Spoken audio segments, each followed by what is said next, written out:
ng GMA Iloilo. Wala nang bubo ang mahigit 10 bahay sa Barangay Danao, bayan ng Haniway dito sa Iloilo, matapos manalasa ang buhawi hapon nitong Biyernes. Sariwa pa kay Nelly kung paano binuhat ng buhawi ang kanilang bubong. Binalibag ng malakas na hangin ang mga parte ng bahay at inihagi sa paligid ng barangay.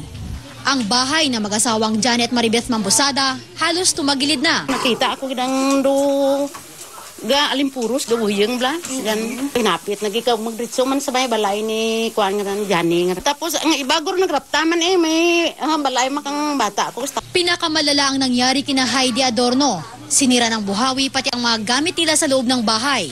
Pangin nga to. Abrubayin tumbaron pagtangra ko arat atot. Ang mga residente ay lumipat dito matapos mabiktima ng bagyong Frank noong 2008. Matapos ang pananalasa ng buhawi noong Biyernes, nagbayanihan ang mga residente upang maayos at maibalik ang ilang parte ng kanilang mga bahay. Mula rito sa Iloilo, Ninita Hubilya, Nakatutok, 24 Oras.